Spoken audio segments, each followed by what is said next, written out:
할렐루야. 오늘도 우리가 말씀을 묵상하며 하루를 시작하면 좋겠습니다. 오늘은 두루마리와 어린 양이라는 제목으로 요한계시록 5장 1절에서 14절까지 말씀을 통해서 우리 함께 말씀을 한번 살펴보겠습니다. 먼저 1절부터 4절까지 말씀에 보면 비밀의 책이라는 소제목으로 이렇게 기록되어져 있는데요. 보면 내가 봄에 이제 요한이 또다시 보기 시작합니다. 이 본다라는 말이 이 요한계시록에 굉장히 많이 등장을 해요. 왜냐하면 기본적으로 계시록 자체가 처음에도 말씀드렸지만 하나님께서 환상으로 보여주신 내용을 기록한 거기 때문에 이 요한은 계속해서 자기가 본 것을 기록하고 있는 것을 우리는 알 수 있고, 또 그렇기 때문에 내가 보았다 라는 이 표현이 굉장히 많이 등장을 하게 되는 거예요. 요한이 또다시 보기 시작했는데 어떤 걸 보기 시작했냐면, 보좌에 앉으신 이의 오른손에 두루마리가 있으니, 보좌에 앉으신 이가 어제 누구였죠? 제가 예수님이라고 잘못 설명했는데 하나님이었죠. 하나님의 오른손에 두루마리가 있는데 안팎으로 썼다는 거예요. 안팎으로, 앞뒤로 썼고, 그리고 일곱 인으로 봉하였더라고 되어 있습니다. 일곱 인이 여러분 뭔 줄 아세요? 옛날에 촛농을 녹여가지고 이렇게 딱 고정했던, 봉인했던 그 도구가 일곱 인인데요. 일곱 개의 인으로 봉해진 이 두루마리가 있다라는 거예요. 또 보죠. 힘 있는 천사가 큰 음성으로 외치기를, 누가 그 두루마리를 펴서 그 있는 떼기에 합당하냐 하나. 그러니까 하나님의 말씀이 기록되어져 있는 이 내용을 누가 열어서 볼 수 있느냐라고 물어보는 거예요. 3절에 보니까 하늘 위에나 땅 위에나 땅 아래에 능히 그 두루마리를 펴거나 보거나 할 자가 없더라 라고 말씀하세요. 이게 뭐예요? 어디를 둘러봐도 하나님의 말씀을 직접 펴서 읽을 수 있는 능력을 가진 사람이 없다는 거고, 이 능력은 우리가 계속해서 살펴본 것을 놓고 봤을 때 거룩함이라고 우리가 볼 수 있겠죠. 그러니까 하나님의 말씀을 직접 받을 수 있는 거룩한 사람이 요한이 봤을 때 아무도 없었다라는 거예요. 그때 요한이 어떻게 했냐면, 4절 말씀해 보니까 그 두루마리를 펴거나 보거나 하기에 합당한 자가 보이지 아니하기로 내가 크게 울었다라고 이야기하고 있습니다. 요한이 그 하나님의 말씀을 너무나 보고 싶은 거죠. 그리고 그것들을 보아야만 한다고 생각을 하고 있는 거예요. 그런데 그 인을 뗄 수 있는 자격을 가진 사람이 아무도 없다는 것을 확인했을 때 요한은 눈물이 나기 시작했다라는 거예요. 너무나 슬퍼서 그것들을 볼 수 없다라는 그 현실 앞에서 그렇게 울고 있는데, 5절에 보니까 5절부터 7절까지 두루마리를 취하신 어린 양이 나오는데, 5절부터 7절까지 보면 장로 중에 한 사람이 내게 말하되 울지 말라. 이 장로 중에 한 사람이 누구예요? 어제 24개의 보좌가 있었고 그 보좌에 장로들이 앉아있었다고 이야기를 했는데, 그 장로가 의미하는 게 뭐라고요? 구원받은 사람들을 의미한다고 이야기했잖아요. 장로 중에 한 사람이 그 구원받은 사람들 중에 한 사람이 울지 말아라. 왜 울지 마냐면, 유대 지파의 사자 다윗의 뿌리가 이겼으니 그 두루마리와 일곱인을 떼시리라 라고 이렇게 이야기하고 있는 거예요.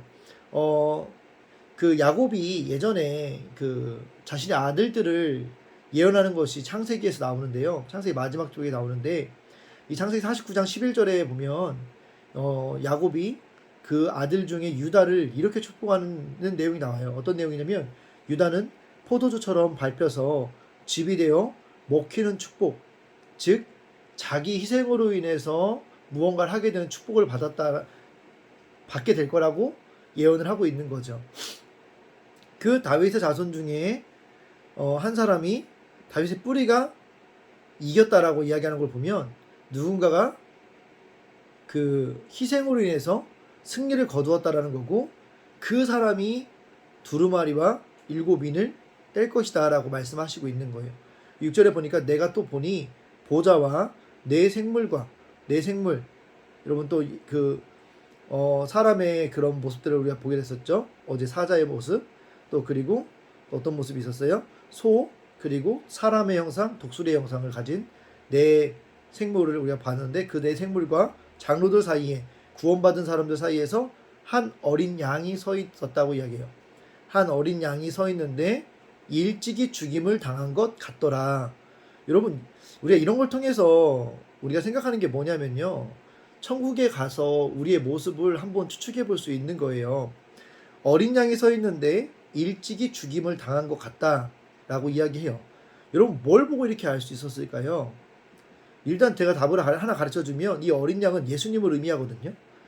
예수님을 보면서 먼저 훨씬 전에 한참 전에 죽임을 당한 것 같은 모습으로 서 있다는 거예요.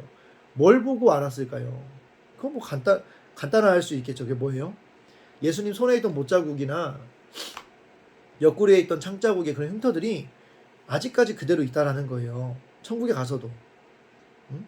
그러니까 여러분 우리가 천국에 갔을 때 무언가 뭐 대단한 무언가로 바뀌는 것이 아니라 우리의 모습을 그대로 가지고 간다라는 것을 우리는 이걸 통해서 조금 예상해 볼 수 있는 거죠. 확실한 건 정확히 알 수는 없지만 예상해 볼 수 있는 거예요. 그래서 일찍이 죽임을 당한 것 같더라라고 이야기하면서 그 어린 양에 대해서 설명을 합니다. 이 어린 양이 예수님인데 예수님은요, 예수님의 조상은 유다였습니다. 유다. 그래서 유대 지파의 사자 다윗의 뿌리가 이겼다. 이 여기서 말하는 다윗의 뿌리가 이 어린 양이 되는 거고, 이 어린 양이 예수님이 되는 거예요. 그래서 아까 야곱이라는 그 유다의 아빠가 야곱을 축복할 때 뭐라고 했다고 했죠? 포도주 틀에 이게 짜여져서 포도주처럼 밟혀서 집이 되어서 이렇게 뭔가 먹히는 축복이 있을 거다. 그러니까 자기 희생의 축복이 있을 거다라고 이렇게 예언을 했는데 예수님이 실제로 몇천 년이 지난 이후에 자기의 몸을 들여서 우리를 구원해내는 놀라운 일들을 하게 되고 또 하나님께서 야곱을 통해서 주신 유다를 향한 약속의 축복의 말씀이 이루어지는 것을 또 우리는 볼 수 있게 되는 거예요. 그래서 그 승리하신 예수님이 7뿔과 7눈이 있으니 이 눈들은 온 땅에 보내심을 받은 하나님의 7영이더라. 7영. 자, 그 어린 양이 나와서 보좌에 앉으신 이의 오른손에서 두루마리를 취하시니라. 여러분 요한이 아무도 그 두루마리를 받을 수 없고 열 수 없어서 눈물을 흘리고 있었는데 거기에 누가 있었어요? 우리를 위하여서 그 두루마리를 열 수 있는 분이 계셨는데 그분이 바로 예수님이셨다라는 거예요. 그리고 8절부터 14절까지 말씀을 보니까 그 두루마리를 취하심에 예수님께서 그 두루마리를 취하심에 내세물과 24장로들이 그 어린 양 앞에 엎드려 각각 검은고와 향이 가득한 금대접을 가졌으니 이 향은 성도의 기도들이라. 지금 그 하나님의 말씀의 두루마리를 딱 예수님이 들었을 때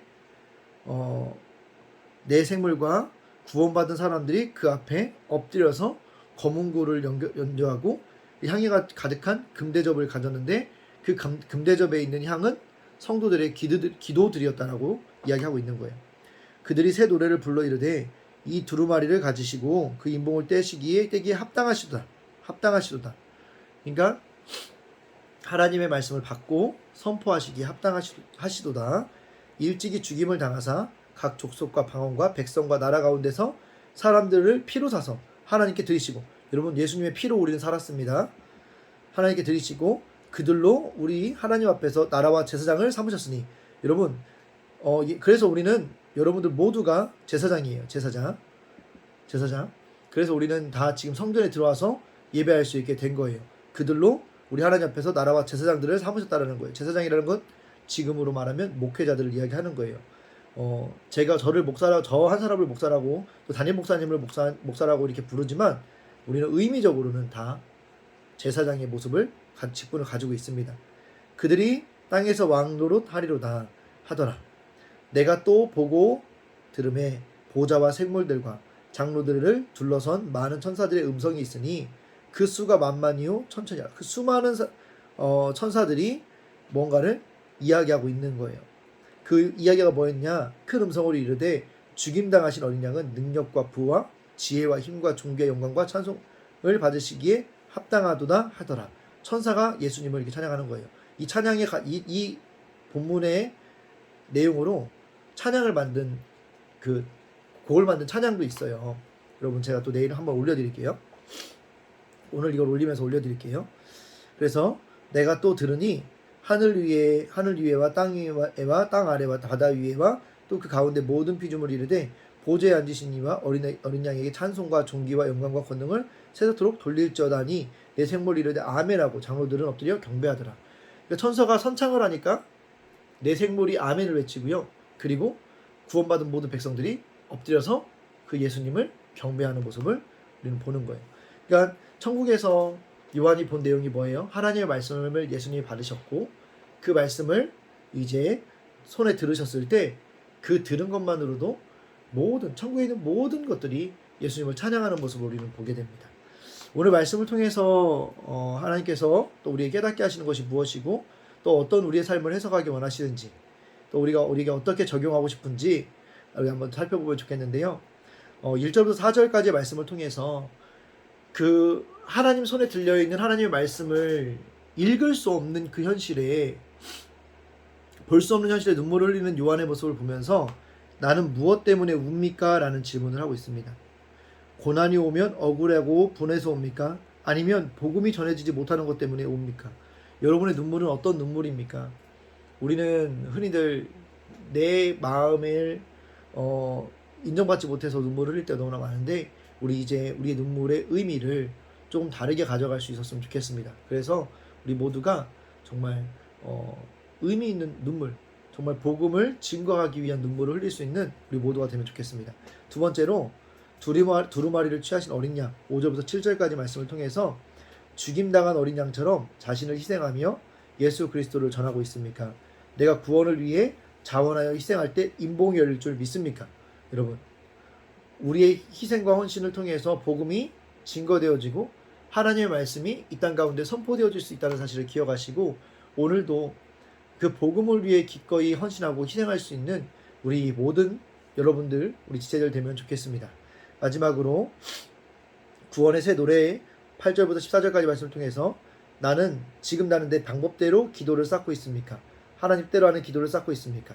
여러분, 아까 내 생물과 24 장로들이 들고 있던 그 금 대접의 그 기도의 향은 내 목적을 위해서 했던 그런 기도가 아니라 하나님의 뜻을 구하는 기도의 내용들, 그 기도의 향이 그 금대접에 담겨 있었다라는 거예요. 그 말은 무슨 말이냐면 지금 여러분들이 하고 싶은 거 있잖아요. 하나님 저 이거 해주세요 라는 기도가 아니라 하나님 제가 이걸 하고 싶은데 하나님의 뜻이 무엇인지 깨닫게 해주세요 라는 기도, 이런 기도가 하나님의 뜻대로 하는 기도이라는 거고 이 기도가 금 대접에 쌓이게 된다라는 거예요. 여러분 어떤 기도를 지금 하고 있습니까? 지금 여러분들 너무나 급한 게 있어서 하나님 해주세요라고 기도할 수 있겠지만 우리가 조금씩 그 모든 것들을 하나님께 맡길 수 있어서 이제 해주세요라는 기도에서 하나님 이 상황 가운데에서 하나님의 뜻이 무엇입니까? 라고 하나님의 뜻을 물을 수 있는 우리 모두가 되면 좋겠습니다. 그리고 내가 있는 자리에서 돈과 성공의 노래를 부릅니까? 구원의 새 노래를 부릅니까? 거기에 있는 천사들과 내 생물과 24 장로들이 어떻게 했어요? 그 예수님이 하나님의 말씀을 들은 걸 보면서 예수님을 찬양하고 기뻐했지요. 그들은 다른 거에 목적이 있었던 것이 아니라 나를 구원하신, 또 우리를 구원하신, 또 세상을 구원하실 하나님의 말씀이 선포되어질 것에 감사해서 찬양하기 시작했다라는 거예요. 우리들도 이제 내 개인적인 이익이나 유익을 위해서 찬양하는 그런 삶을 살아가기보다는 조금 더 성숙해져서 하나님의 구원이 이 땅 가운데 이루어질 것을 기대하면서 하나님을 찬양하며 나가는 우리 모두가 되시기를 주님의 이름으로 축복합니다. 오늘 하루도 말씀대로 믿고 살고 누릴 수 있는 하루가 되어주시기를 주님의 이름으로 축복합니다.